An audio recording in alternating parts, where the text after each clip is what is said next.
Welcome to the Top of the Progs podcast with Reuben Jones, only on Smile Radio.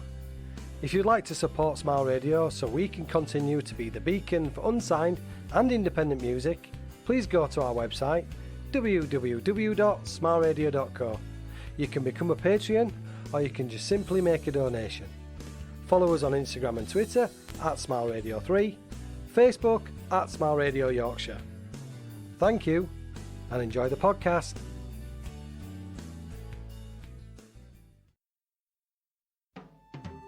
Hello and welcome to the Top of the Progs David Bowie special on Smile Radio. You're currently listening to A New Career in a New Town from David Bowie's epic 1977 album Low. I hope you enjoy it.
One of my all-time favourite David Bowie songs there. At the time, David Bowie was heavily into krautrock, and you can definitely hear a massive krautrock influence on that song, and the production is just amazing. It's one of those brilliant headphones albums that every time you put Low on a different set of speakers, because the speakers or the headphones are slightly different, you notice different sounds which you've never really noticed before, and that is a real treat. But anyway, hello and welcome to Top of the Progs on Smile Radio. This week is a very, very, very special week, as it is the 2-hour David Bowie special. Now, if you're at all familiar with David Bowie, you'll be aware that this Friday just gone would have been David Bowie's birthday, and then unfortunately 2 days later, January 10th, marked 5 years since David Bowie passed. But I'm going to celebrate the life and music of David Bowie. He's had a massive impact on me and on prog rock and just on music as a whole, and I really love doing Top of the Progs, but this week was so hard to put a playlist together. You know, the playlist was originally about 3 hours long of all my favourite David Bowie songs, and I kept having to remove them, and every time I removed them I winced a little bit. I'm like, oh no, I can't not play that one. Anyway, last year for the David Bowie special, I mostly did the hits, the well-known songs. Well, this year, as you know, I love doing the hidden gems on this show. This year, I'm doing a bit of both. I'm doing some really, really deep, obscure stuff, but I'm doing some of the hits as well, because with some artists, the hits kind of overshadow them and you kind of get sick of them, but not with David Bowie. His hits are so good that you'd feel wrong not to include certain Beethoven songs because they are just so incredibly awesome and amazing. This first song is off David Bowie's second album, 1969's Space Oddity. It's a bit of a weird one, this one. It's becoming one of my favourite David Bowie songs. It's before he really found his voice. As on that album you have the title track, obviously, the massive single Space Oddity, and then you have it's hard to explain really, you have kind of Bob Dylan-esque folk rock filling out the rest of the album. Anyway, this song closes the album, and it's one of the early Bowie epics. You can really hear where he's going to go with this one. Unfortunately, he doesn't have the Spiders from Mars yet at this point, so his backing band aren't as excellent, but it's a really great song, and you can definitely hear loads of later Bowie in it. This is Memory of a Free Festival.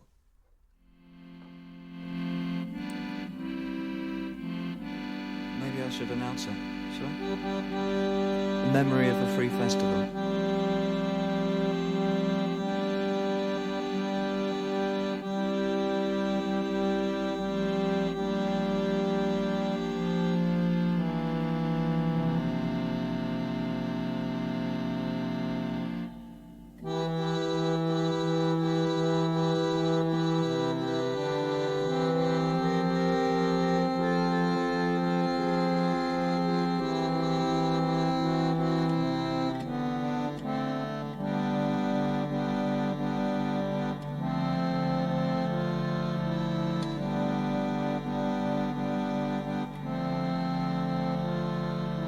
The children of the summer's end gathered in the dampened grass. We played our songs and felt the London sky resting on our hands. It was Godland. It was rugged and naive. It was heaven.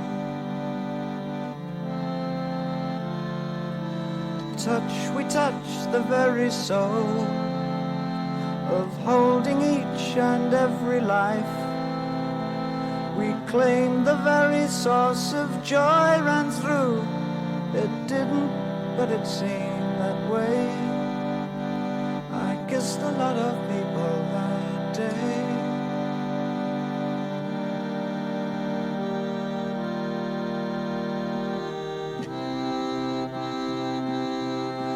To capture just one drop of all the ecstasy that swept that afternoon, to paint that love upon a white balloon and fly it from the topmost top of all the tops that man has pushed beyond his brain. Satori must be something just the same. We scanned the skies with rainbow eyes and saw machines of every shape and size. We talked with tall Venusians passing through, and Peter tried to climb aboard, but the captain shook his head, and away they soared, climbing through the ivory vibrant cloud. Someone passed in bliss among the crowd, and we walked back to the road unchained.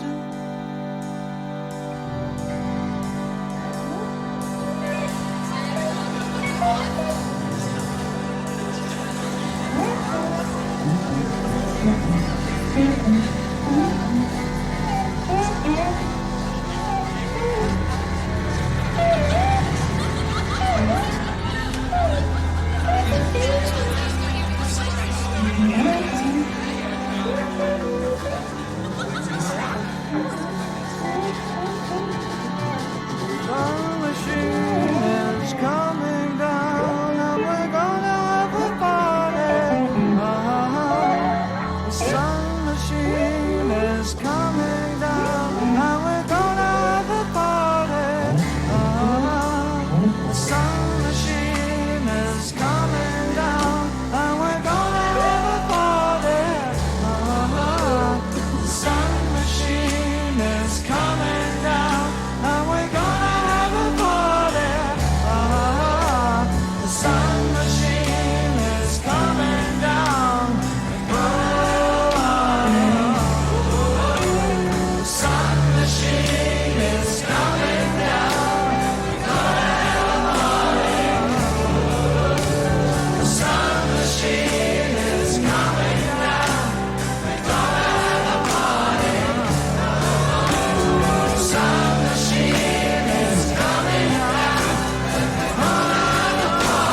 The sun machine is coming down, and we're gonna have a party.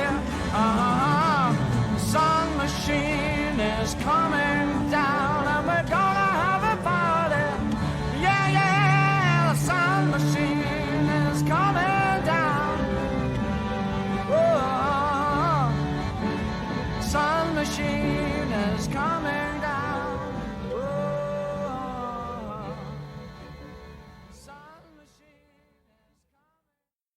What I really love about that song is it's kind of like an obituary for the decade that was the 1960s. He talks about all those amazing sort of events and festivals. That particular song is about a festival that David himself put on in his hometown, but of course he mentions the big events like Woodstock and the Isle of Wight Festival, and it's a nice fond farewell to such an important decade in culture and in music history. David Bowie's channeling a bit of Hey Jude towards the end with that really long refrain, and whispering Bob Harris is one of the backing singers on the bit where he says the sun machine is going down, we're going to have a party. But yeah, I just absolutely love that song. It's really different to everything he did in the 1970s. He's sort of still finding his feet a bit, but that's why I really love it. You can hear bits of Ziggy in there, you can hear bits of The Man Who Sold the World, definitely, and you can even hear some of his really later stuff in there. But yeah, absolutely phenomenal song, Memory of a Free Festival. I really enjoy it.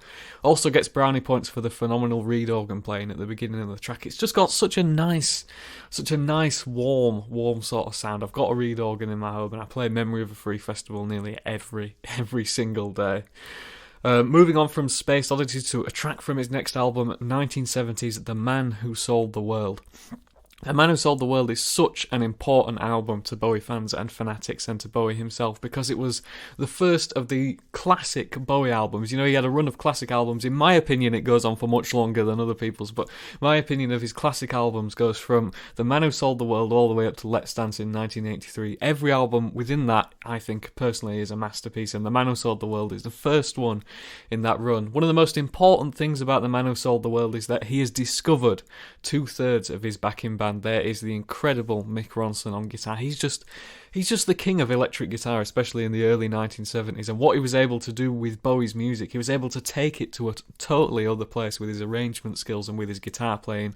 And of course, we have the powerhouse drummer Woody Woodmansey, who is from Hull and who is an absolute legend, who's still drumming to this day and still performing David Bowie's music. But the combination was just phenomenal. When you compare the musicianship on The Man Who Sold the World to on Space Oddity, it's such a big leap. It's like a totally different band and a totally different artist. And David Bowie did some prog rock epics, so it gets extra brownie points for me. This was the first song off Man Who Sold the World. This is The Width of a Circle. It's David Bowie's attempt at a long-form epic.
And I cried for all the others till the day was nearly through, for I realized the gods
streaks of flame.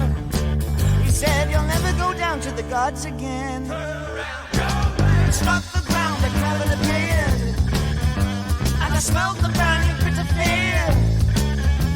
The crash of 1,000 yards below. I said, do it again, do it again. His nebulous body swayed above, his tongue swollen with devil's love. Snake and high, a venom high. I said, do it again, do it again. Breathe, breathe, breathe deeply. And I was seething, breathing deeply. Spitting century horn and tail. Waiting for you.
That song just does so much for me on so many different levels. David Bowie was a true master of arrangement, you know, the whole less is more sort of thing. So right at the end when he brings back the woe section, he only does it one time round and you really want him to do it again, but it makes you want to start the song again. I can imagine that being a really mind-blowing sort of song and album when it came out back in 1970, because this was the early days of prog rock. You only just had Emerson, Lake and Palmer, you barely had Genesis and all the bands like that, so to hear something like that from David Bowie must have been absolutely huge. The Man Who Sold the World also upset a lot of people because on the front cover David Bowie is wearing a long flowing dress and was very ahead of its time and very racy, so much so that record stores covered it up and there was an alternate cover. But yeah, the 1970s were a very, very strange time. Moving on from The Man Who Sold the World to one of my favourite Bowie songs ever off his 1971 masterpiece album, Hunky Dory. Hunky Dory is one of those albums where, yeah, it's part of the classic lineup of David Bowie records, but it is really, really, really special. Also because Rick Wakeman plays all the keyboards on the album. This was before he was in Yes. Rick Wakeman was a lowly session man, and because he did this album, he was asked to join the Spiders from Mars, and he was asked to join Yes on the same day. He got the phone call from David Bowie late one night at about 10 p.m. saying, "Oh, you know, we really like you playing on the album, Rick, and all that good stuff. Will you join the Spiders?" And he said, "Oh, I'll think about it." And then Chris Squire phoned up an hour later saying, "Rick, we love you playing. Will you join Yes?" And he said it was the hardest decision he's ever had to make, but he chose Yes. And years later, him and David Bowie were neighbours, and David Bowie said, "Yeah, Rick, you did the right thing there." But just imagine what could have been if Rick Wakeman had contributed to the writing of those albums. But anyway, that's me fanboying unnecessarily about other aspects of prog rock. But this is one of those songs that I think I'm going to carry with me forever as a person, because it's just so beautiful and so amazing. It's sort of it's got a bit of a B-sidey sort of status, but I think it's the best song on the album, which is a bold statement. So this is Quicksand by David Bowie.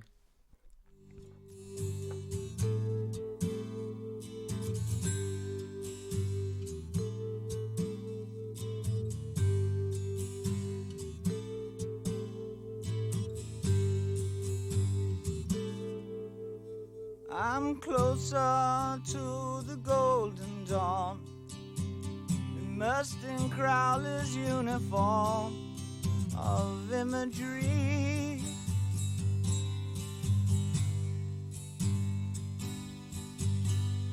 I'm living in a silent film, portraying Himmler's sacred realm of dream reality.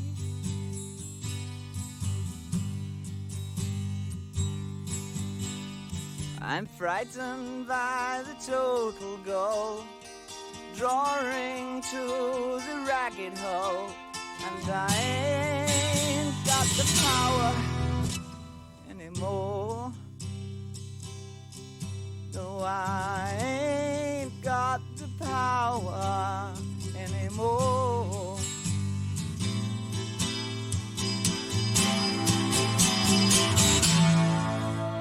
I'm the twisted name on Garbo's eyes, living proof of Churchill's lies. I'm destiny.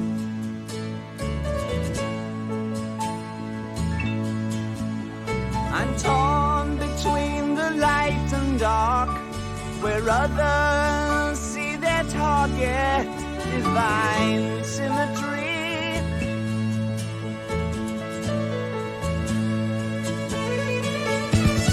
Did I kiss the viper's fang, or herald loud the death of man? I'm sinking in the quicksand of my thoughts, and I ain't got the power anymore.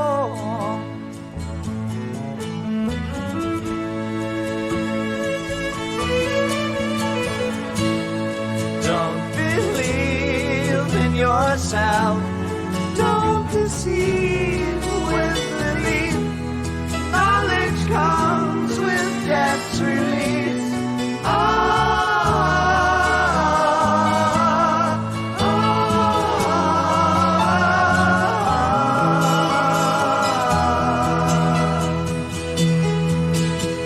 I'm not a prophet or a Stone Age man, just a mortal with potential of a Superman. I'm living on.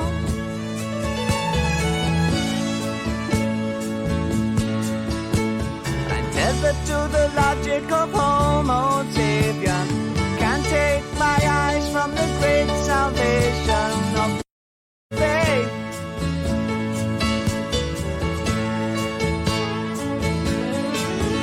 If I don't explain what you ought to know, you can tell me all about it on the next photo. I'm sinking in the quicksand of my thoughts, and I ain't got the power anymore.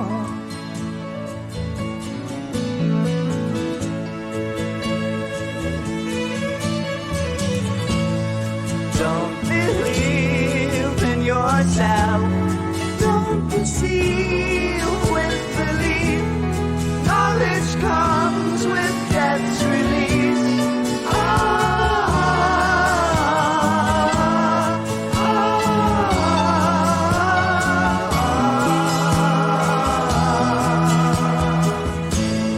Don't believe in yourself, don't deceive with belief.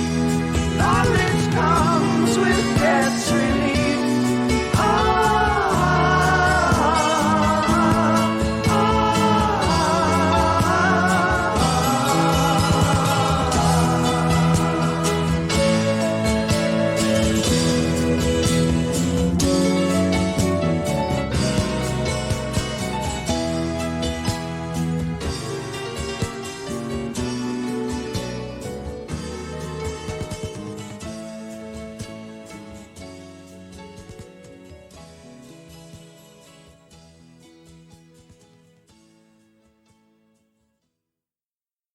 Quicksand has that rare power where it just reduces you to nothing. You know, pretty much within 30 seconds of the song starting, you find yourself feeling really, really deep, or at least I do, finding really, really deep emotional songs that bring you down to nothing. And I just think that he stumbled across a lyric there which is so powerful about sinking in the quicksand of your own thought and just not having the power to pull yourself out of it. I think it's just so such a criminally underrated song, and like I say, I think it's the best song on all of Hunky Dory. I was debating which song to play off Hunky Dory. Should it be 8-line poem? Should it be Changes, Kooks, Quicksand, Life on Mars? And I chose Quicksand because it just doesn't get the love that it deserves as a song, and I think it's the best song on the entire album.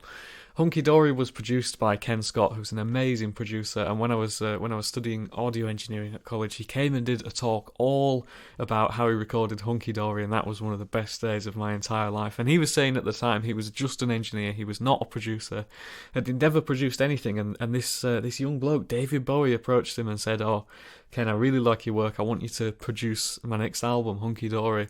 And Ken said, "Well, David, I've not really produced much before, and I'd rather you get someone experienced in." And Ken Scott at the time, this was before he'd heard any of the demos of the songs, he didn't think David Bowie was any good. He thought he was a really nice guy, but he thought his music was terrible and it was never going to go anywhere. So Ken thought, oh, maybe if I produce this album, no one's ever going to hear it, because no one will know who David Bowie is in a few years. And if it goes wrong, it's not a problem. I can't make it any worse. The irony in that I just find absolutely hilarious, that he thought, oh, no one's going to have heard of this David Bowie album.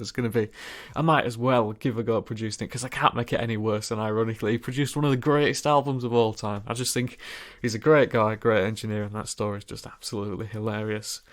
Moving on from that to a live track from David Bowie's album Ziggy Stardust, the motion picture. It was a film and it was later put into an album, and this really captures the live aspect of David Bowie and his backing band, the Spiders from Mars. I really think the best stuff they did came out on stage, and they do some amazing rocked up versions of like all the really sort of slow stuff. They had Mike Garson on piano, who's an amazing piano player. I find he's really got this really sort of horrible, almost avant-garde style, but it fits in so well with David Bowie's weird lyrics and music. And of course, you've got the powerhouse Woody Woodmansey, as I've said before, with his, as he calls it, his Yorkshire pudding drum style and sound, sort of very dead, very, very hard-hitting drum sound. And of course, Mick Ronson really shines on the live stuff. So this next track is a really rocking version of Space Oddity, live in 1972.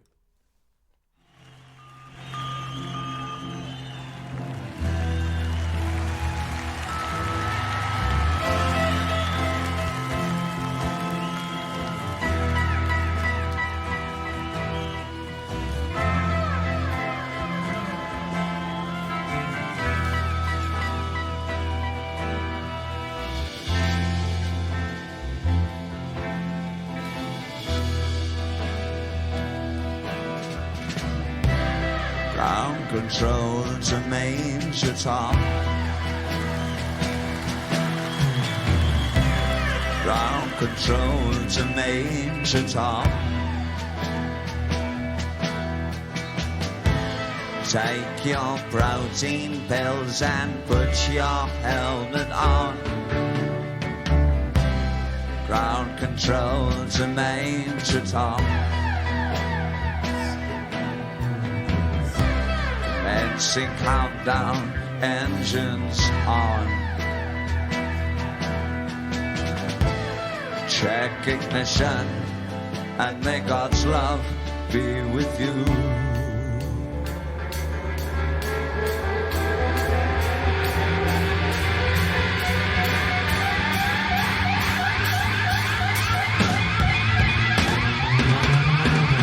This is ground control to Major Tom. You really made the grade, and the papers want to know whose shirts you wear. Now it's time to leave the capsule if you dare. This is Major Tom to ground control. I'm stepping through the door, and I'm floating in a most peculiar way. Now the stars look very different today. For here am I sitting in my tin can, all above the world. Planet Earth is blue, and there's nothing I can do.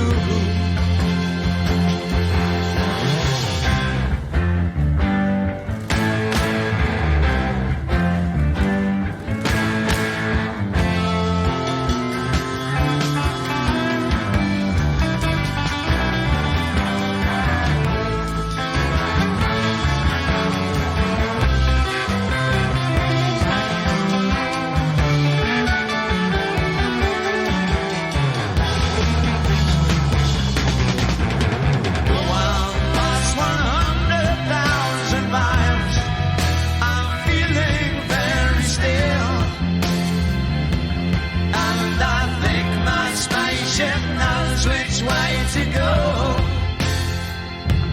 Tell my wife I love her very much. She knows. Ground control to Major Tom. Your circuit's dead. There's something wrong. Can you give me a Major Tom? Can you give me a Major Tom? Can you give me a Major Tom? Can you hear am I floating around my tin can? All above the moon, and it is blue, and there's nothing I can do.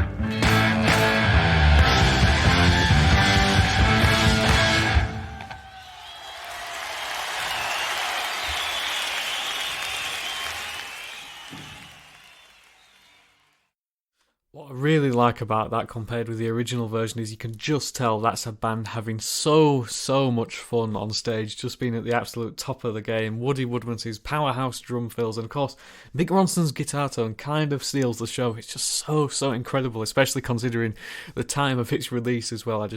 I love that album, and I love all the versions of all the songs that they chose to perform live. Some really special stuff there. Moving on from that to a classic track from David Bowie's sort of next album after Ziggy, A Lad Insane. A Lad Insane is a really interesting album because this was the start of David Bowie's unfortunate drug years, which it was a blessing and a curse for him. He wrote some of his best material, he did some of his best things, but his personal life was an absolute mess, and he really channeled that into the next few albums. This next song is probably the start of what he calls his plastic sort of soul years, where he became really obsessed with soul music. But I find it really fascinating. I was looking at what it was about. There's some great fan sites. There's one fan site called like Pushing Ahead of the Dame or something like that about David Bowie, and there's a log of every song he ever recorded, like 500-word essay about every song he ever recorded, who recorded it, what it's about, when was it performed live, and I was up for ages last night just geeking out over it. And this one I found really interesting. It was about David Bowie was very interested in the apocalypse. He was very interested in 1984, all that stuff, which 1984 seems a long time ago, but the book and everything like that. David Bowie was convinced the world was going to end in that year and all stuff like that. At this point, he was convinced that he was being watched by aliens, and he was very interested in the occult. And this song is sort of about a post-apocalyptic world where people have forgotten how to be nice and how to love each other, which I think is a really interesting concept. And of course, it's just a brilliant song. He wrote it initially for Mott the Hoople, because he'd written All the Young Dudes for them, and that were a massive success for them. It sort of revitalised them as a band. And then he wrote this for them, and they turned it down, which is like, what? Why would you turn such an awesome song down? So David said, okay guys, no sweat, I'll just record it myself and create a masterpiece, which he did. This is Drive-In Saturday.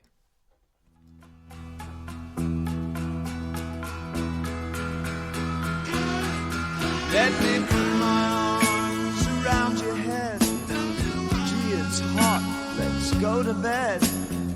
Don't forget to turn on the light. Don't laugh, babe, it'll be alright. Pour me out another phone. I'll ring and see if your friends are home. Perhaps the strange ones in the dome can lend us a book we can read up alone, and try to get it on like once before. When people stared in Jagger's eyes and scored like the video films we saw. His name was always Buddy, and shrugging ass to stay. She'd sigh like Twig the Wonder Kid and turn her face away.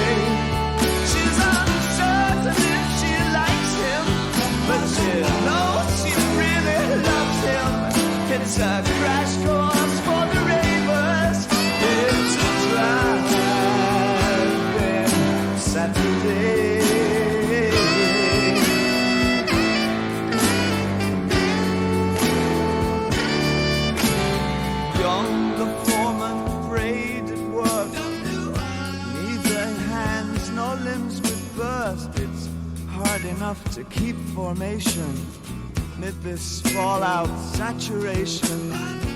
Cursing at the astronet that stands in steel by his cabinet. He's crashing out with Sylvia, Euro supply for aging men. With snorting head he gazes to the shore. Where once it raged, the sea that raged no more, like the video films he saw. His name was always Buddy, broken out to stay. And she'd sigh like Twinkle Wonder Kid and turn her face away. She's uncertain if she likes him, but she knows he really loves him. It's a crash course for the ravers. It's a drive-in Saturday. His name was always Buddy, and he'd shrug and ask to stay. And she'd sigh like Twinkle Wonder Kid and turn her face away. She's uncertain if she likes him, but she knows she really loves him. It's a crash course for the ravers. It's a drive-in Saturday.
That sort of descending chord sequence on the chorus is just so absolutely clever, brilliant and catchy, and I just can't get enough of songs like that. He really was a master. Annoyingly, he was one of those people who was a master of anything he tried, which is awesome for his listeners, but you also get a bit annoyed when you're going through the David Bowie discography thinking, how is he this awesome? How does he write so many good songs? But anyway, it's only a personal grievance with him. But anyway, moving on from that, we've got quite a big jump in the chronology of David Bowie. We're moving up from what's it called? Aladdin saying we're moving up now to Low from 1977. A lot happened in this period in David Bowie's personal life and his professional life. He was tired of being David Bowie, and he decided he needed to clean up and kick his drug habit, especially after he made the film The Man Who Fell to Earth, which when you see his performance, you can see there's something definitely not right with him. And he did the Station to Station album, which he has no recollection of at all because he was so drugged up all the time. So he decided, right, I'm gonna go sober, I'm gonna get clean, and I'm gonna stop being David Bowie. His idea was to create an album so weird and so difficult that his record company would hate it and they'd sack him, and he could just go back to living a normal life, being a totally normal person, which is hilarious considering what ended up happening. So to produce this masterpiece of weirdness and awfulness, he enlisted producer legend Tony Visconti, who he'd worked with before, and the incredible Brian Eno to work on this next album. It's really funny hearing him talk about it like that, because most people regard it as his best album, yet at the time he was sort of self-sabotaging. He was making the music he wanted to make, that he had a yearn to create inside, and he was hoping that people would hate it so he could go back to just leading a totally normal life and being a totally normal person. So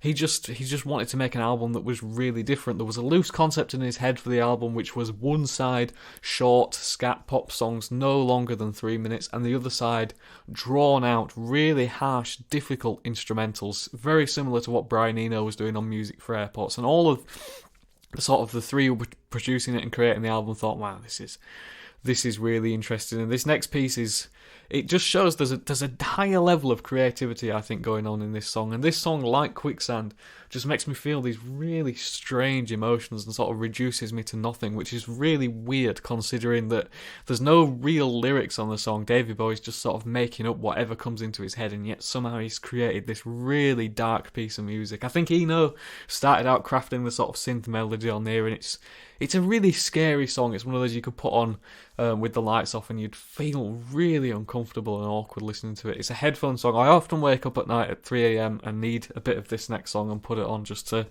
make me feel a bit more normal. You know, when you just need a rush of a little bit of music. But this for me is another one like Quicksand, one of his best sort of most underrated songs of all time. This is Warsour or Warsaw.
Warsaw just has this strange power over me as a piece of music that every time I put it on, I just stop what I'm doing completely and just get so in the moment with it, and I get so involved, and I shut my eyes and I listen to all the widdly little noises that are going on, and it's just a perfect song.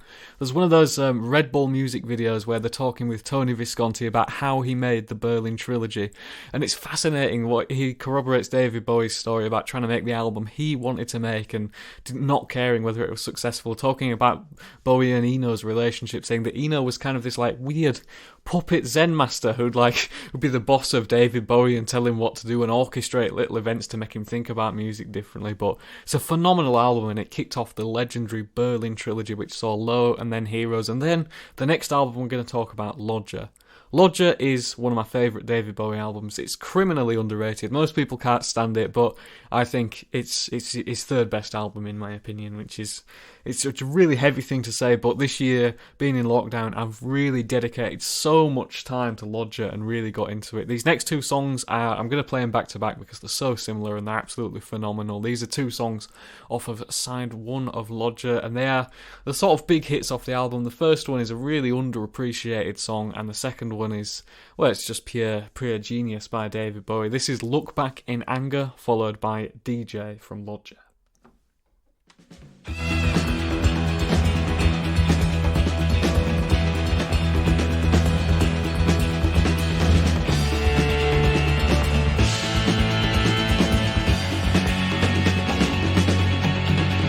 You know who I am, he said.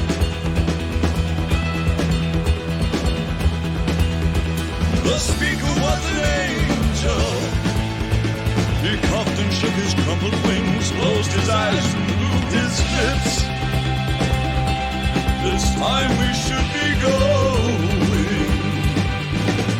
Waiting so long, I've been waiting so waiting. Look back in anger, driven by the night till you come. Waiting so long, I've been waiting so waiting. Look back in anger, see it in my eyes till you come.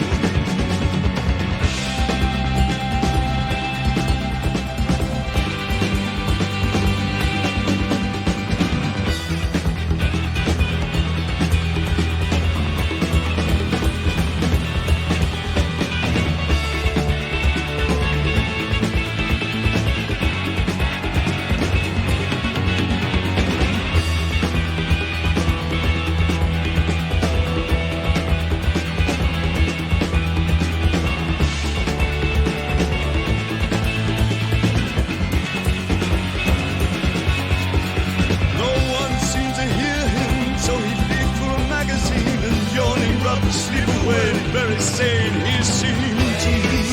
So long, I've been waiting, so waiting. Look back in anger, driven by the night till you come. Waiting so long, I've been waiting so waiting. Look back in anger, feel it in my voice till you come.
Those are just a couple of personal favourites and highlights from his amazing Lodger album, the closer to the Berlin trilogy. What I find fascinating about Lodger is that when you read interviews with him, that whole Zen Master, Puppet Master thing with Eno and Bowie, David Bowie was sick of it by the time they got to Lodger. You know, for Low End Heroes, it worked so well, their relationship and the dynamic they had between them, but by the end of it, David Bowie was saying things like, can't we just play? Can't we just play? Can't we just write normal lyrics? Can't we just sing normal type songs? And I just think that's really funny that Brian Eno would be really pushing it. Come on, David, write some weird lyrics. Let's put it in E flat instead of E. Let's throw a wrong note in there or a bad chord. And David says, no, Brian, I just want to play. So there's a lot less Eno on the album, but nonetheless, it's a brilliant album.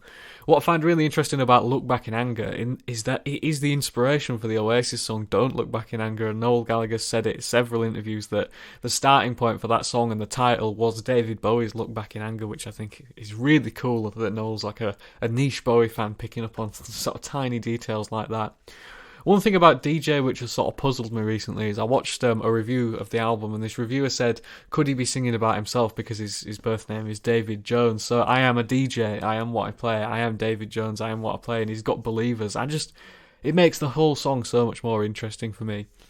Around this time, David Bowie went on a huge world tour promoting the Berlin trilogy, which it was kind of a mixed bag. The album which resulted from it was absolutely incredible. It's a live album, it's called Stage, it's a double live album, and they play all the Berlin stuff, so like all the stuff from side 2 of Low and things like that, and they play all the sort of big hits of the time as well. But what's really interesting is that people were not ready for side 2 of Low in a live stadium setting, or side 2 of Heroes with all the weird instrumentals. People just didn't know how to take it or anything like that, and Tony Visconti has talked about when he was mixing the album, he had to edit out people booing during Warsaw, and I just think, what, I imagine in a stadium though, I imagine that song would just be the last thing you'd ever want to listen to, something really slow and moody. He used to open shows with Warsaw, which, yeah, kind of a bad move when you think about it. But anyway, great live album, great tour, and great sequence of 3 albums from David Bowie.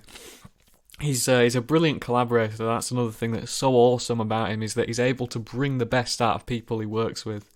Moving on now for a few songs from David Bowie's next album after Lodger, 1980s, Scary Monsters and Super Creeps. This album is massively influential. It had loads of hits on it, and it has prog god virtuoso Robert Fripp all over the album, and it's his most experimental album aside from the Berlin trilogy. He managed to sort of mash up the experimentation of the Berlin trilogy with his earlier sort of pop stuff, and the blend between the two is absolutely fascinating. So you've got the really dark, heavy stuff, kind of like Warsaw, kind of like what's on Lodger, mixed with the old Bowie melodic stuff. So you've got like Ziggy type melodies on there with this really harsh experimental style. So this is the title track of the album. This is one of my favourites as well. This is Scary Monsters and Super Creeps.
There's an excellent interview with Robert Fripp. It was on the David Bowie 5 Years programme, and he talks about scary monsters, and Robert Fripp comes across as a scary monster in this interview. He's sat in his basement with his Les Paul, with his amp turned all the way up, and he talks about being asked to play on the album, and he says something like, David Bowie phoned up and he asked for some hairy rock and roll guitar, in his brilliant sort of Dorset accent. He was like, yes, for some hairy, scary rock and roll guitar, something that might scare people away. And apparently the solo on that track, David Bowie said to him, I want a Deep Purple style guitar solo, and Robert Fripp did that, which I just find absolutely hilarious, that Robert Fripp's interpretation of, okay, I'm going to do something like Deep Purple, turned into what we just heard there, which was a few minutes of Robert Fripp total madness, which I absolutely adore. This next song was the big hit off the album. I'm sure you've heard it many times before, but I just can't get enough of it. I've heard it hundreds of times, and I still find myself listening to it absolutely loads, because it's such a clever song, and it's an amazing song with a brilliant music video. This is Ashes to Ashes.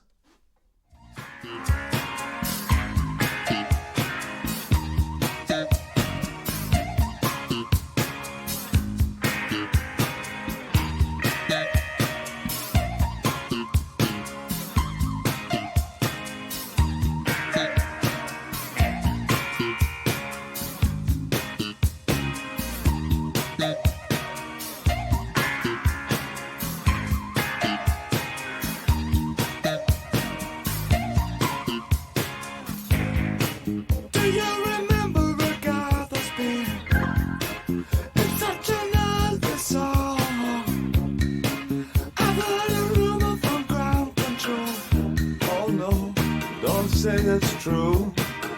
They got a message from the action man. I'm happy, hope you're happy too. I've loved all I've needed love, saw the details fall away. The shrieking when nothing is given, just pictures of chap girls and synthesis. And I ain't got no money and I ain't got no hands. But I'm hoping to kick because glad it is glowing. Ashes to ash and funk to funky. We know Major Tom's a junkie, strung out in heaven's high, hitting an all-time low.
one of the most incredible things about Ashes to Ashes, apart from it being a great song, is it's got the phenomenal music video with the weird colours of David Bowie dressed as a clown walking across the beach. It's just an all-time absolute classic. That was my favourite David Bowie song for such a long time, because I couldn't reference it to anything. It didn't sound like anything else. That was a big thing for me when I discovered it. His earlier work, you can hear more in the production than the songwriting. You can hear similarities between other productions at the time, but Ashes to Ashes was one of those where it was just it just sounded different, and I was really drawn to how different it sounded compared with everything else.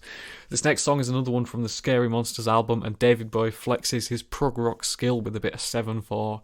This song is like a lot of his best songs, is about how hard it is being in the public eye, and basically been smeared by the press for doing very minor things, people digging up things about your personal life, which made David Bowie really uncomfortable, and it's really understandable. So this is Up That Hill Backwards.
Up That Hill Backwards is kind of like 2 or 3 songs in one, really. It's amazing how much he gets across in such a short space of time. You've got the horrible bit at the beginning, and then you've got the really sort of nice song bit, and then there's that really weird transition back into the awful bit, which I think really makes it a special song. It couldn't be completely one or the other. It's a really nice blend of sort of different sort of styles there. This next song is the last one I'm going to play from his Scary Monsters album, and it's an absolutely fascinating one where the story behind the song is almost as good as the song itself. You see, at the time, the likes of Gary Newman were at the top of the charts, and David Bowie was not a fan. He quite like Gary Newman, but he was not a fan of how he was perceived by the public. The press were calling him the new David Bowie, which is absolutely ridiculous. There's barely any similarities between Gary Newman and David Bowie, and David Bowie was really hurt by this, that he was now the old David Bowie, and he really channeled it into this next song called Teenage Wildlife. It's all about a teenage boy who suddenly becomes famous and a super millionaire and leaves everyone else in the dust behind him. Sound familiar? Yeah, it's pretty much David Bowie's feelings towards Gary Newman, his rise to fame and everything like that. It's a really great song, and I can sort of understand what David Bowie's kind of going through in a weird way there, you know, being the old David Bowie and being considered old hat, considered to all the new kids that were doing the music thing back in the day. So this is Teenage Wildlife.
What's really interesting about that song is that it almost feels like satire. It's almost a sort of parody, but I think it's a really, really fun track. You can also hear Robert Fripp writing the riff to Discipline by King Crimson in that song. About halfway through, he starts doing this riff, which is Discipline by King Crimson. I've never noticed that before, and I'm really annoyed that I've only just figured it out.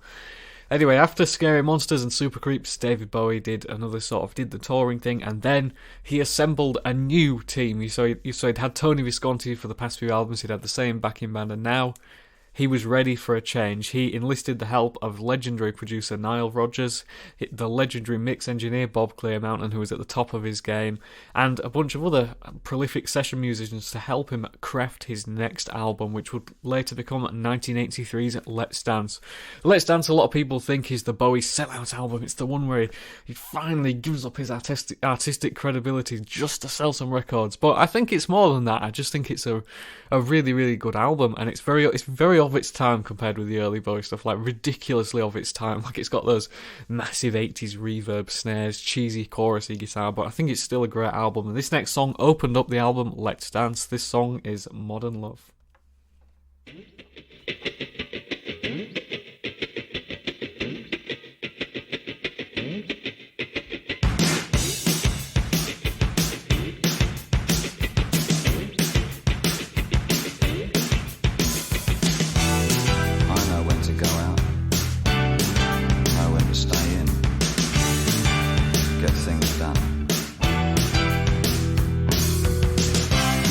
I catch a paper boy with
It's probably a David Bowie guilty pleasure, that song, but I love it regardless of its cheesy production and horrific 80s saxophone solo. I just think it's wonderful. Now, unfortunately, Let's Dance was the last time for a very, very long time where David Bowie felt like David Bowie, and he felt like he was actually doing some good and he felt creative. For the next few years, he just wasn't interested and didn't really put much effort in, and the next 2 albums he did, Tonight and Never Let Me Down, are the 2 albums he says where he's really not proud of. He can't look back on any of them and enjoy them at all. He calls them his Phil Collins years, because he was going out on stage and he was thinking, what are all these people doing here? What are all these thousands of people in these stadiums doing here to see me? And then he thought to himself, what am I doing here? What's going on here? Why am I here? And he calls them his Phil Collins years, because he was playing to those big arenas and just didn't feel anything at all, which I think is fascinating.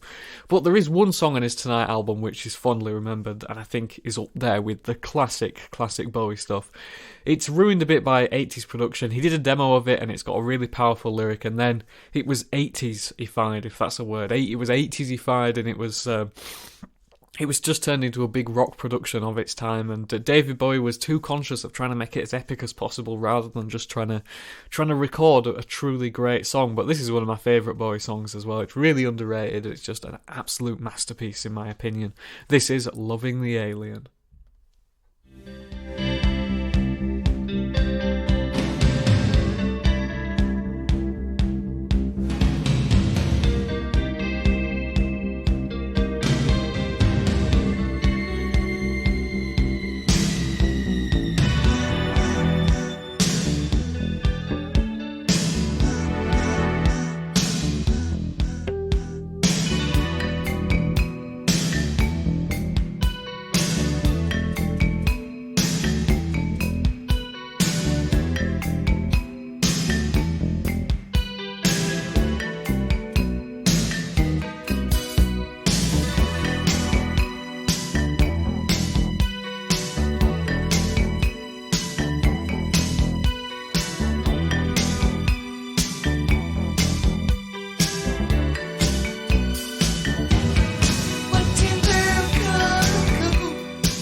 Loving the Alien, I think, is criminally underrated David Bowie song. He later performed it live in the early 2000s with a really great stripped-back arrangement where it's just guitar and voice, and I think that version is different, but it's just as good as the original, because the 80s-ness, as Bowie has said himself, it undid the power of quite a critical sort of heavy lyric. He was, at the time, he was very interested in the idea that Jesus Christ didn't die on the cross. He faked his own death and then just sort of disappeared into obscurity and died when he was in his 80s, which is a really interesting idea, things like alternate history and things like that. But anyway, great song, sort of let down because Bowie, just at the time, just wasn't in the zone. He'd later found his feet again commercially and sort of artistically in the late 90s and early 2000s, but that period from Tonight up until the mid-90s was a really, really dark time for David Bowie, which is really unfortunate. David Bowie retired from touring around 2003-2004. He did the occasional live performance, but in 2006 he decided, nah, that's it, I'm done. He had a heart attack on stage, and that was it for him. He realised he'd been doing it for so long, he just needed a break, and he sort of enjoyed retirement for about 7 years, and then out of nowhere, literally out of nowhere, one night in 2013, a brand new single and music video by David Bowie appeared on YouTube and on iTunes, and for the fans it was the best thing ever. I remember I was 12 years old, I didn't even know who David Bowie was. I just remember listening to the radio and hearing this artist guy had come out of nowhere after being retired for a few years, and he released The Next Day, which is just a phenomenal album. This next song is one of my favourites from The Next Day. This is Valentine's Day.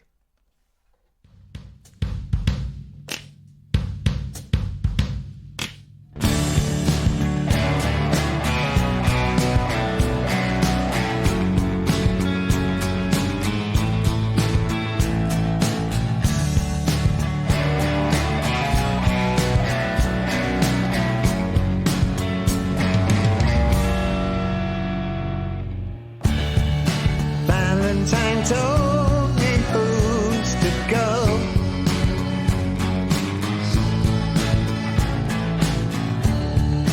Feelings he's treasured most of all. The teachers and the football star. It's in his tiny face. It's in his scrawny hand.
The Next Day is a really nice album because it's very original, although it harks back a lot to his early work. Even the album cover is the Heroes cover with the words Heroes crossed out and just a white square that says The Next Day on it, which I think is hilarious and just a really, really great idea. This next song was from an unreleased project that David Bowie did in 2003 called Toy, which he reworked a lot of his really early songs. Like this one in particular was written for the Ziggy album and a demo was done for it, but it was never fully realised or recorded, and I think this one for a while was my favourite Bowie song, this particular version, because he just absolutely nails it with this. This is Shadow Man.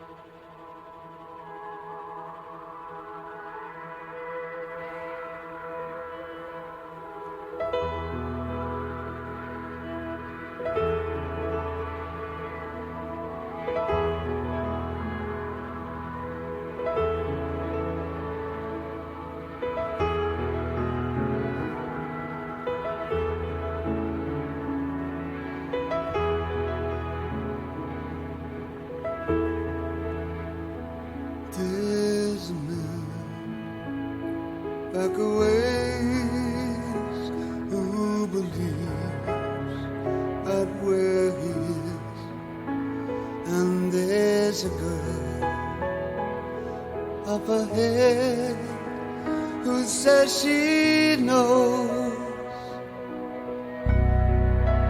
and the street overflows with folk who understand. For the guy who can't be seen, he's the shadow man, and the shadow man is close at hand. Take a turn and see his smile, made of nothing but loneliness.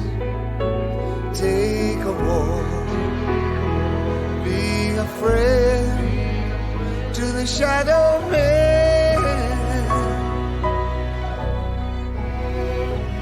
You can call him Joe, you can call him Sam, you should call and see who answers, for he promises to come running, guided by the truth.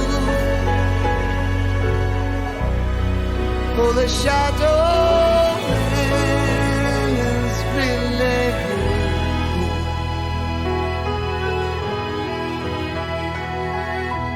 Look in his eyes and see your reflection. Look to the stars and see his eyes. He'll show you tomorrow. He'll show you the sorrow of what you did today. You can call him foe, you can call him friend. You should call and see who answers, for he knows your eyes are drawn to the road ahead.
the song is just so incredible, and the story behind it just makes the song so much more interesting. That he wrote it when he was in his late 20s and he just could not get it right, and it took him 30 more years of sort of being in the studio and being a musician before he was able to re-record it and really do such a brilliant melody justice.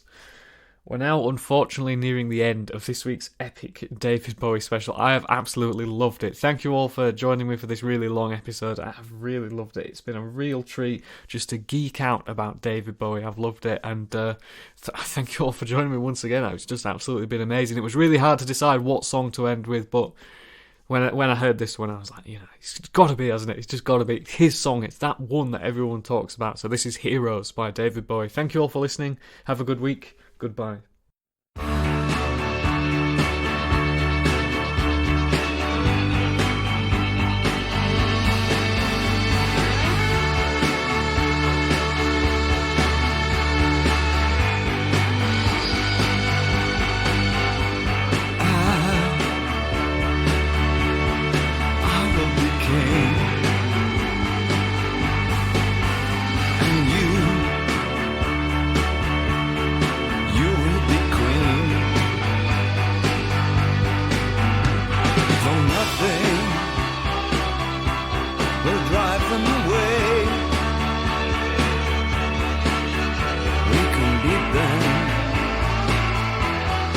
Just for one day,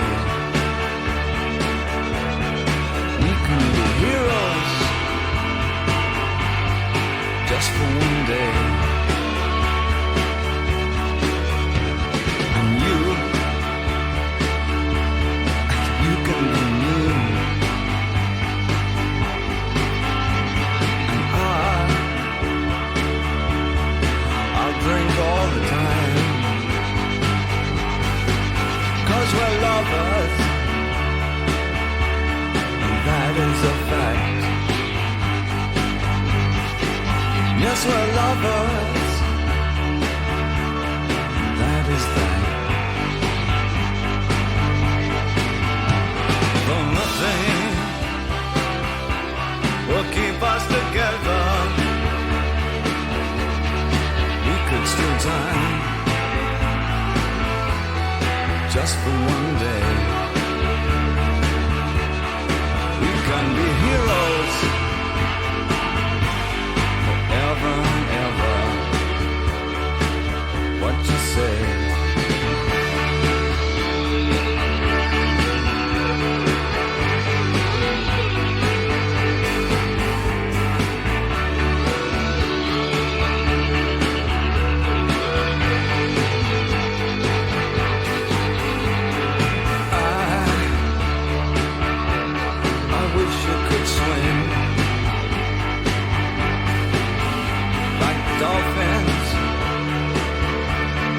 Dolphins can swim. Though nothing will keep us together, we can beat them forever and ever. Oh, we can be heroes just for one day.